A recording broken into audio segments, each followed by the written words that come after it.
Assalamualaikum, apa kabar? Semoga semuanya sehat ya.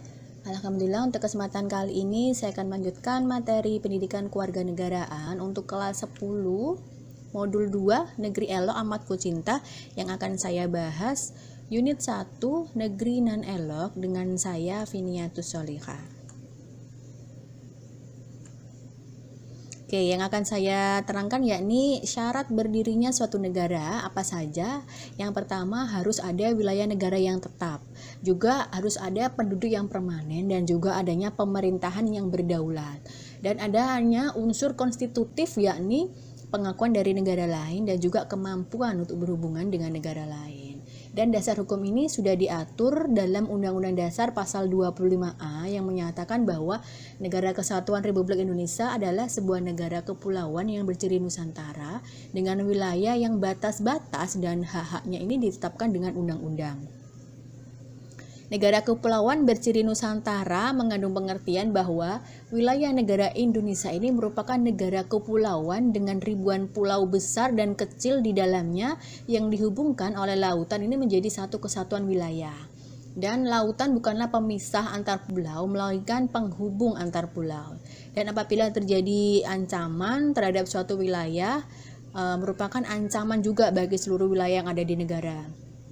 Dan perlu kita ketahui wilayah Indonesia ini terdiri atas wilayah darat, laut, dan juga udara. Dan untuk wilayah daratan kita ini mempunyai sedikitnya 17.506 pulau dan ada 5 pulau besar yang ada di Indonesia, yakni Pulau Sumatera, Pulau Jawa, Kalimantan, Sulawesi, dan juga Papua.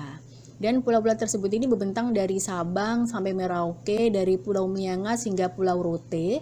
Dan wilayah perairan Indonesia ini didasarkan pada Deklarasi Juanda yang dikeluarkan tanggal 13 Desember 1957 menetapkan lebar laut wilayah Indonesia ini menjadi 12 mil. Lebar laut tersebut diukur dari garis-garis dasar yang menghubungkan titik terluar dari pulau-pulau terluar dalam wilayah Indonesia. Landas Kontinen Indonesia tahun 69, pemerintah Indonesia ini mengeluarkan pengumuman tentang landas kontinen Indonesia sampai kedalaman laut 200 meter yang memuat pokok-pokok sebagai berikut. Segala sumber kekayaan alam yang terdapat dalam landas kontinen Indonesia adalah milik eksklusif negara Republik Indonesia. Dan batasnya ialah suatu garis yang ditarik di tengah-tengah antara pulau terluar Indonesia dan titik terluar wilayah negara tetangga. Dan Indonesia ini bersedia menyelesaikan dari garis batas landas kontinen dengan negara-negara tetangga melalui perundingan. Dan tuntutan ini mempengaruhi sifat dan status perairan di atas landas kontinen serta udara di atas perairan itu.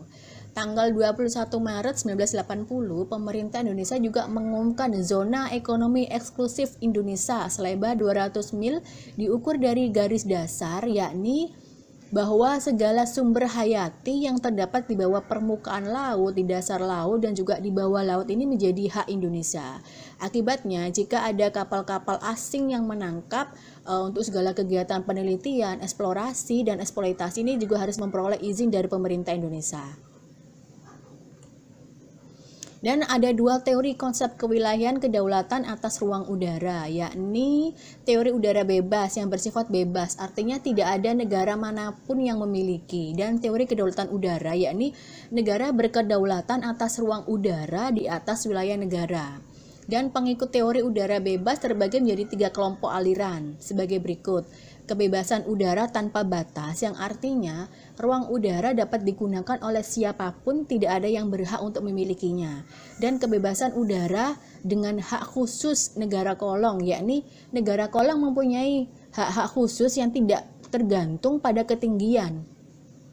Negara tidak mempunyai hak apapun pada waktu perang atau damai. Negara kolong hanya dapat mengatur segala sesuatu yang berhubungan dengan kelangsungan hidupnya. Dan yang ketiga, kebebasan dalam udara dengan penetapan wilayah teritorial bagi negara kolong untuk melaksanakan haknya. Dan penganut teori kedaulatan udara terkelompok dalam pendapat-pendapat sebagai berikut. Negara kolong berdaulat penuh, hanya dibatasi oleh ketinggian tertentu di ruang udara. Yang kedua, negara kolong berdaulat penuh tetapi dibatasi oleh hak lintas damai bagi pesawat negara asing. Dan yang ketiga, negara kolong ini berdaulat penuh tanpa batas ke atas. Sedangkan negara Indonesia ini mengikuti sistem cerobong, yakni batas wilayah ditarik vertikal dari batas wilayah ke bawah dan ke atas, sehingga Indonesia memiliki kedaulatan penuh wilayah udara tersebut. Untuk kekayaan Indonesia, wilayah negara Republik Indonesia ini terdiri atas darat, laut, dan udara tersebut memiliki potensi sumber daya alam yang sangat melimpah. Sumber daya alam tersebut baik yang sudah dimanfaatkan untuk kesejahteraan masyarakat maupun yang belum termanfaatkan. Ada berbagai cara masyarakat dalam memanfaatkan sumber daya alam. Contohnya pemanfaatan sumber daya alam seperti pemanfaatan air untuk irigasi dan air minum, pemanfaatan gas alam, sumber-sumber minyak bumi, penambangan emas, penambangan batu bara, atau juga untuk wisata alam. Dan kekayaan wisata alam Indonesia ini berupa alam pegunungan, pantai, adanya danau, ataupun wisata udara. Demikian untuk materi PKN yang bisa saya sampaikan, dengan harapan semoga menjadi ilmu yang bermanfaat bagi kita semuanya. Kurang lebihnya saya mohon dimaafkan. Terus menjadi warga negara yang berbudi, mencintai Indonesia, dan menghargai Bhinneka Tunggal Ika.